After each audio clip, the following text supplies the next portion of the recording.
अस्सलामुअलैकुम dear students, मैं हूं मोहम्मद आतिफ़ याकूब और उम्मीद करता हूं कि आप सब बखैर व आफ़ियत हैं। आप मुझसे पढ़ रहे हैं क्लास दहम की फ़िज़िक्स और क्लास दहम की फ़िज़िक्स में हम अपनी किताब का चैप्टर नंबर 12 यानी कि ज्योमेट्रिकल ऑप्टिक्स पढ़ रहे हैं। ज्योमेट्रिकल ऑप्टिक्स सीखते सीखते हम न्यूमेरिकल प्रॉब्लम्स यानी कि हिसाबी सवालात तक पहुंच चुके हैं। अपनी पिछली क्लास में हमने दो न्यूमेरिकल प्रॉब्लम्स यानी कि 12.3 और 12.4 को किस तरह से हल करना है अच्छी तरीके से समझ लिया था। आज के इस लेक्चर में मज़ीद अगले दो हिसाबी सवालात यानी कि 12.5 और 12.6 को हमने समझना है। ये भी देखना है कि उसको किस तरह से आसानी के साथ हल करेंगे, किस स्टेप पे कौन सा कॉन्सेप्ट आपको रिवाइज़ करवाना है, ये भी आपको लेक्चर के दौरान बताता चलूँगा। तो ये सब कुछ समझने के लिए आइए चलते हैं अपने लाइट बोर्ड की जानिब। जी तो स्टूडेंट्स, मैं आपके सामने हिसाबी सवाल 12.5 की इबारत लिख चुका हूँ। हमेशा की तरह इबारत पढ़ेंगे, इबारत में से दिया गया डाटा अख़ज़ करेंगे, क्या चीज़ मालूम करना है वो भी देखेंगे और फिर किस फार्मूले के तहत इसको हल करेंगे। ये सारी की सारी चीज़ें हम सब कुछ इबारत पढ़ के डिसाइड करेंगे। तो चलें इबारत पढ़ लेते हैं। इबारत में कहा यह जा रहा है कि एक कन्वेक्स मिरर यानी कि इधर जितने भी कॉन्सेप्ट्स आएंगे वो सारे के सारे कन्वेक्स मिरर वाले आएंगे। तो ज़रा जल्दी से अपने जहन में रिकॉल कर लें सारी की सारी चीज़ें, ताकि जब जब मैं डाटा लिखता चला जाऊं आपके जहन में वो सारी बातें रिफ़्रेश होती जाएं और आप आसानी के साथ इस सवाल को समझ सकें। एक कन्वेक्स मिरर की फोकल लेंथ 13.5 सेंटीमीटर है और उसके सामने रखे हुए मुजस्मे की इमेज मिरर के पीछे 11.5 सेंटीमीटर के फासले पर दिखाई देती है। मुजस्मे का मिरर से फासला मालूम करना है। चलें सबसे पहले डायग्राम बना के इसको समझ लेते हैं, क्योंकि डायग्राम हमेशा चीज़ें समझाने में एक बेहतर रोल प्ले करती है। हम जानते हैं कन्वेक्स मिरर एक ऐसा मिरर है कि जिसकी अंदरूनी सतह यह गैर हमवार होती है और इसकी बैरूनी सतह रिफ्लेक्टिंग होती है। इसका मतलब ये हुआ कि फ़र्ज़ करें कि इसका प्रिंसिपल एक्सिस बिल्कुल इसके सेंटर से गुजरता हुआ इस तरह से जा रहा है। सवाल के मुताबिक वो ये कह रहा है कि मुजस्मा इस जगह पे पड़ा हुआ है और मुजस्मे की जो इमेज है वो मिरर के पीछे कुछ इस जगह पे बन रही है। हमें दिया ये गया है कि इमेज का फासला मिरर से जो है वो है जी 11.5 सेंटीमीटर और इसकी फोकल लेंथ जो है ये है 13.5 सेंटीमीटर।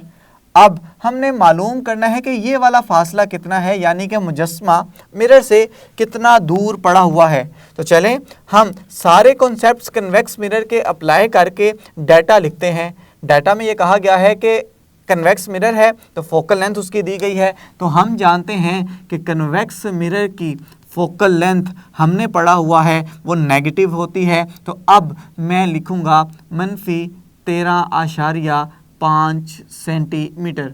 और ये मनफी क्यों होती है? हम जानते हैं कि जैसे ही कन्वेक्स मिरर के पास कोई रे आती है कुछ इस तरह से, तो इस मिरर से पड़ने के बाद ये कुछ इस तरह से रिफ्लेक्ट हो जाती है। और इसी तरह से अगर कोई रे इस सिमत में आई तो इस मिरर से टकराने के बाद ये इस तरह से रिफ्लेक्ट हो जाएगी। और यहाँ पे रेज़ चूँकि हकीकतन नहीं मिल रही, रेज़ को मिलाने के लिए मुझे इन लाइंस को पीछे की जानिब खींचना पड़ेगा और ऐसे खींचने से कुछ इस जगह पे रेज़ जो हैं वो मिलती दिखाई देंगी, मिलेंगी नहीं, सिर्फ लगेगा कि इस जगह पे मिल रही हैं। तो इस वजह से चूँकि इसका फोकस वर्चुअल होता है, लिहाजा इसकी जो फोकल लेंथ है वो नेगेटिव शुमार की जाती है। अगर आपने फोकल लेंथ लिख ली तो चलें आगे बढ़ते हैं। कहा जा रहा है कि उसके सामने रखे हुए मुजस्मे की इमेज मिरर के पीछे, तो ये कीवर्ड आ गया कि मिरर के पीछे। और मैं आपको पहले भी ये बता चुका हूँ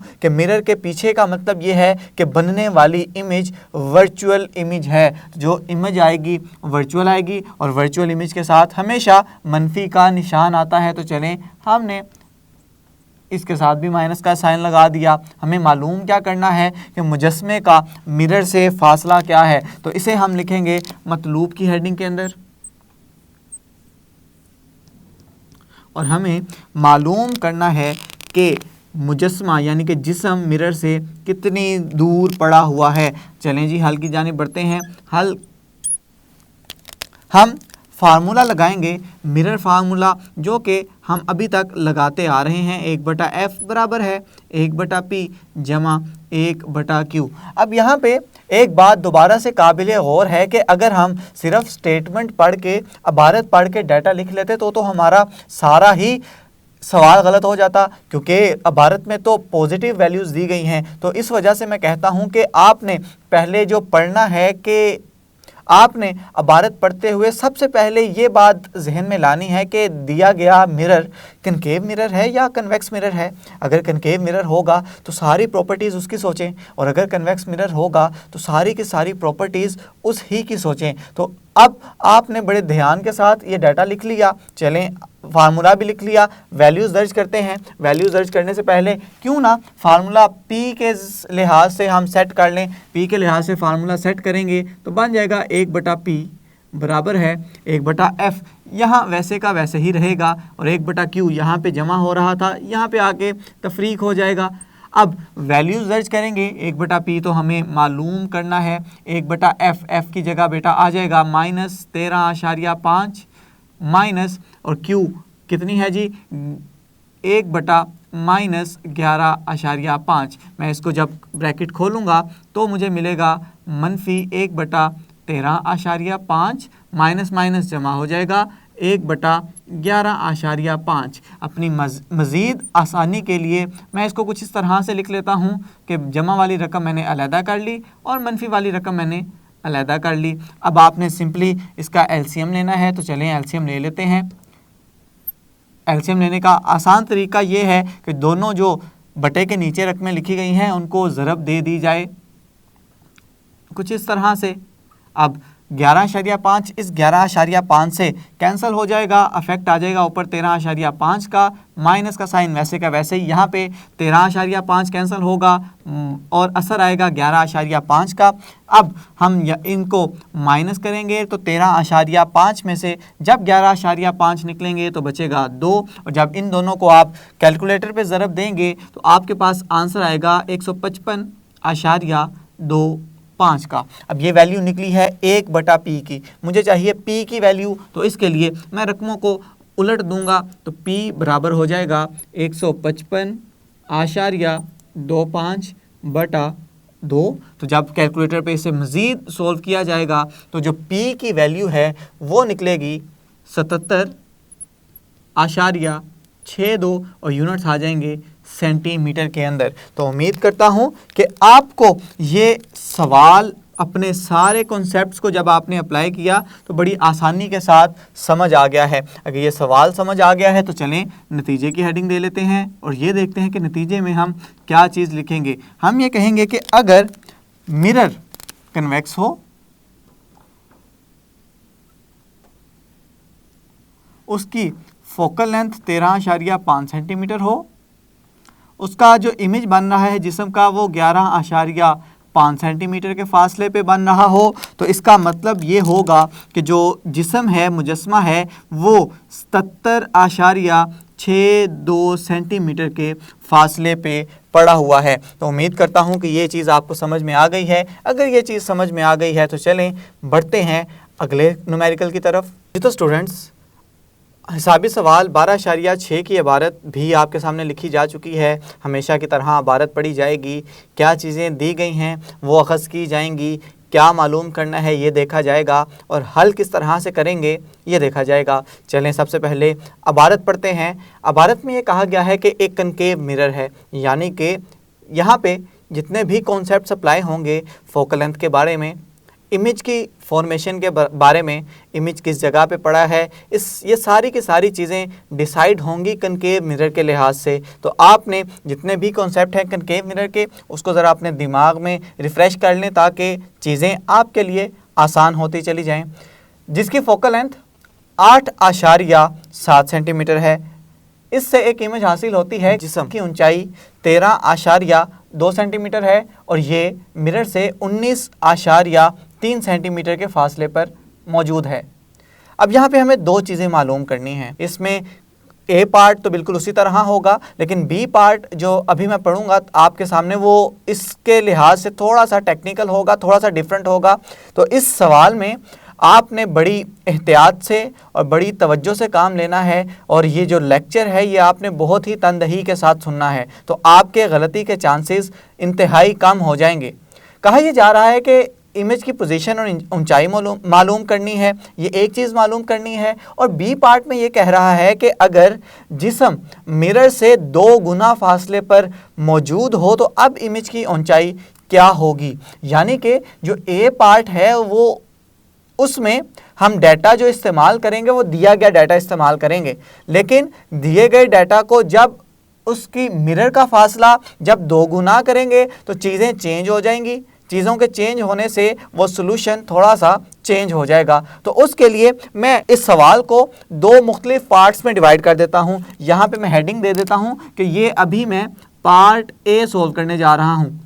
अभी ये पार्ट ए सोल्व होगा यहाँ पे, कि जिसमें हमें सिर्फ और सिर्फ इमेज की पोजीशन और ऊंचाई मालूम करनी है। तो चलें दिया गया डाटा लिखते हैं सिर्फ ए पार्ट के लिए अभी। तो क्या है जी, हमारे पास मिरर है कनकेव और इसकी फोकल लेंथ है 8.7 सेंटीमीटर। तो लिख लेते हैं, फोकल लेंथ आ गई जी 8.7 सेंटीमीटर। और चूंकि कनकेव मिरर की फोकल लेंथ मस्बत होती है तो यहाँ पे हम मनफी का निशान नहीं लगाएंगे। आगे कहा जा रहा है कि इमेज की ऊंचाई 13.2 सेंटीमीटर है। इमेज की ऊंचाई को आप HI भी लिख सकते हैं। जिस्म की ऊंचाई 13.2 सेंटीमीटर है। अब जिस्म की ऊंचाई को हम HO भी कह सकते हैं, यानी कि हाइट ऑफ ऑब्जेक्ट। लेकिन अब चूंकि हम पिछले सवालों से इसे जो कन्वेंशन लेके आ रहे हैं, जो मुरवजा अलामत लेके आ रहे हैं, वो है जी O। तो यहाँ पे भी हम O लिख देंगे। ये हमारे पास आ गया जी 13.2 सेंटीमीटर।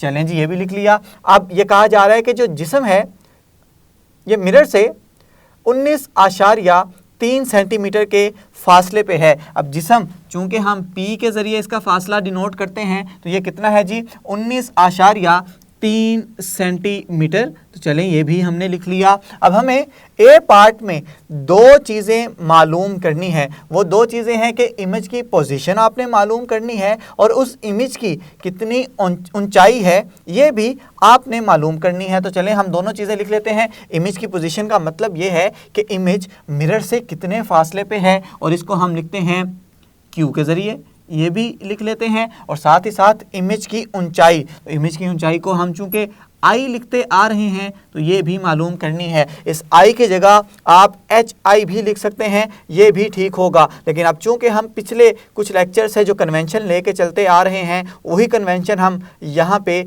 इस्तेमाल करेंगे। चलें इसके हल की जानिब बढ़ते हैं। हल की हेडिंग देंगे।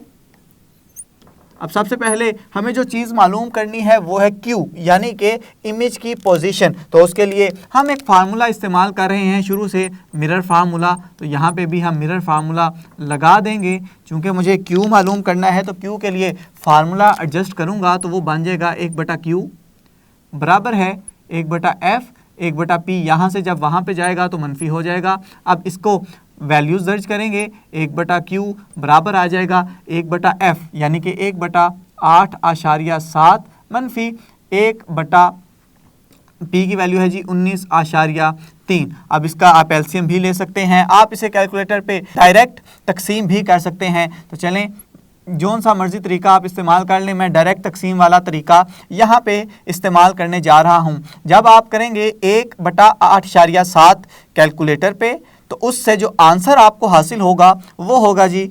0.1149। और जब आप 1/19.3 को सोल्व करेंगे तो आपके पास आने वाला आंसर होगा 0.0518।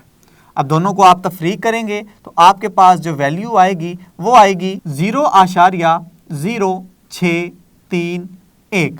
अब यहाँ पे वैल्यू जो निकली है वो 1/Q की निकली है। आप चाहते हैं Q की वैल्यू निकालें तो Q की वैल्यू निकालने के लिए आप इसको इस जगह पे लाके तकसीम कर दें और Q उधर जाके ज़रब खा जाएगा। तो यानी कि ये चीज़ बचेगी 1/0.0631। जब इसे मज़ीद कैलकुलेटर पे सोल्व किया जाएगा तो Q की आने वाली जो वैल्यू होगी वो होगी 15 0.84 सेंटीमीटर। तो चलें, हमने एक चीज़ तो पार्ट ए के लिए निकाल ली है, वो है इमेज की पोजीशन। अब हमें दूसरी चीज़ भी मालूम करनी है जो कि है इमेज की ऊंचाई, कि इमेज की ऊंचाई कितनी ज़्यादा है। उसके लिए फार्मूला हम पढ़ के आ चुके हैं कि इमेज की ऊंचाई और जिस्म की ऊंचाई की निस्बत बराबर होती है इमेज के मिरर से फासले और जिस्म से मिरर के फासले की निस्बत के। अगर ये फार्मूला आपको आता है तो अब इसका सॉल्यूशन कोई भी मुश्किल बात नहीं है। हमारे पास I की वैल्यू मालूम करने वाली है, O की वैल्यू हमारे पास है, Q की हम मालूम कर चुके हैं और P की जो वैल्यू है ये आपको दिए गए डाटा में से आप हासिल कर लेंगे। तो चलें, वैल्यूज़ पुट करने से पहले हम I के लिए एक फार्मूला बना लेते हैं। I के लिए फार्मूला जो बनेगा वो होगा जी I बराबर है Q बटा P और ये O उधर जाके ज़रब खा जाएगा। वैल्यूज़ पुट करेंगे तो I बराबर हो जाएगा जी, Q की वैल्यू है हमारे पास 15.84, P की वैल्यू है 19.3 और O की वैल्यू है हमारे पास 13.2। जब कैलकुलेटर पे ये ज़रब और तकसीम करेंगे तो आपके पास आने वाला फाइनल आंसर होगा 10.83 सेंटीमीटर। तो ये लें जी, हमने पार्ट ए में जो दो चीज़ें रिक्वायर्ड थी वो हमने मालूम कर ली हैं। अब अगर पार्ट ए आपको अच्छे से समझ आ गया है तो चलें अब बढ़ते हैं अपने पार्ट बी की जानिब। जी तो स्टूडेंट्स, पार्ट बी के लिए जो एहतियातें आपने करनी है वो मैं आपको बता देता हूँ।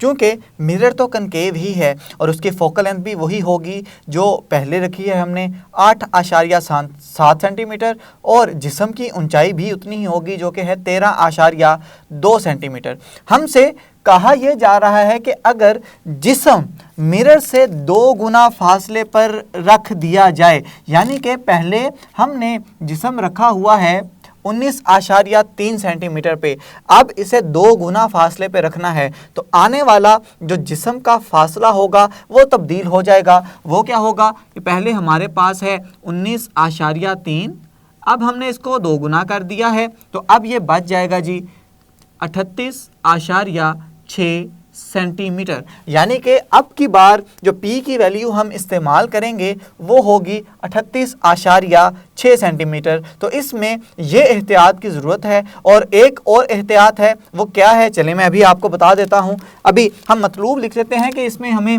क्या चीज़ रिक्वायर्ड है, हमें क्या चीज़ हासिल करनी है इस न्यूमेरिकल के अंदर, इस पार्ट के अंदर। ये कहा गया है कि इमेज की ऊंचाई मालूम करनी है। तो इमेज की ऊंचाई के लिए आप I लिखते हैं, इस I को मुझे मालूम करना है। चलें इसके हल की तरफ बढ़ते हैं। फार्मूला हम पहले वही लगाएंगे जो कि मिरर फार्मूला इस्तेमाल कर रहे हैं। 1/f बराबर है 1/p जमा 1/q। अब इधर होता क्या है कि स्टूडेंट्स Q की वो वाली वैल्यू इस्तेमाल कर लेते हैं जो कि हमने पार्ट ए में निकाली, जो कि थी 15.83 सेंटीमीटर। तो आपने वो वैल्यू नहीं इस्तेमाल करनी।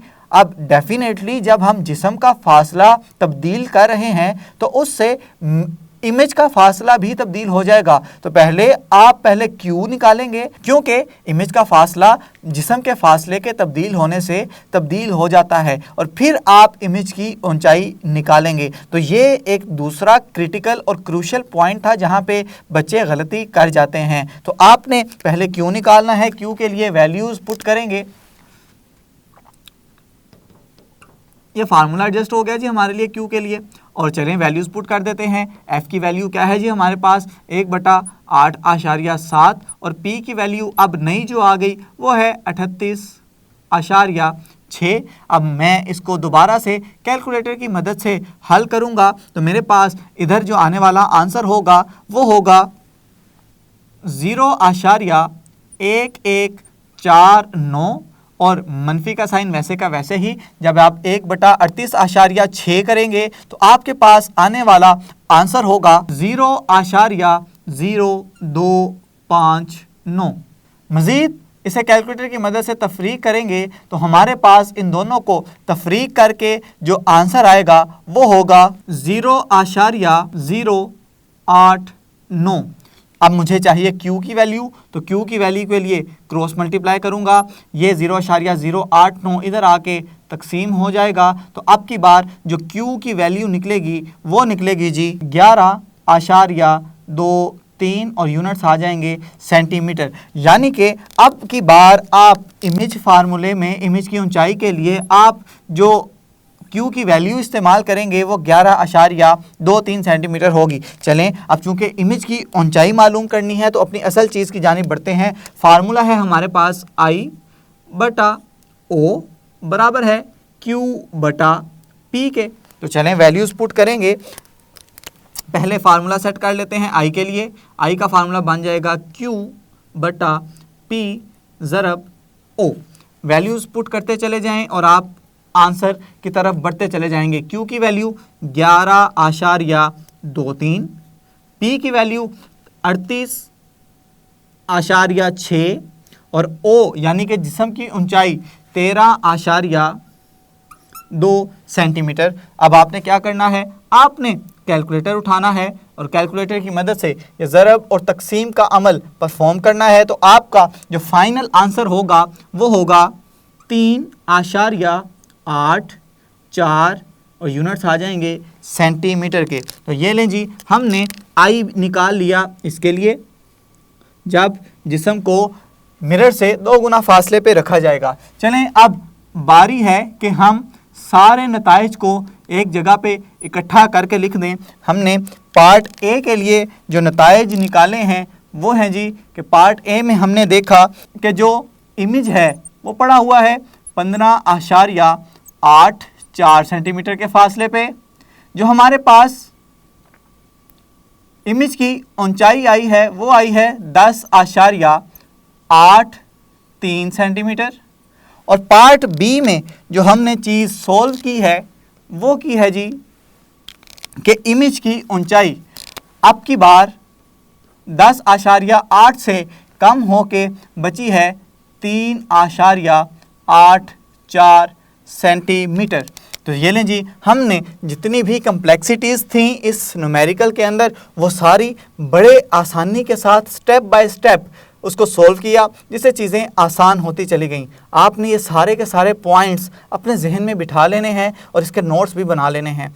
तो स्टूडेंट्स, आपने आज की क्लास में 2 मज़ीद न्यूमेरिकल प्रॉब्लम्स का सलूशन सीख लिया है, यानी कि 12.5 और 12.6 किस तरह से हल करना है, कौन से फार्मूले आपने इस्तेमाल करने हैं, ये सब आज की क्लास में आप सीख चुके हैं। आने वाली क्लास में हम मज़ीद न्यूमेरिकल देखेंगे। तब तक के लिए अपना बहुत सा ख्याल रखें, अपने से ज़्यादा दूसरों का। खुश रहें, खुशियाँ बांटें। अल्लाह हाफिज़।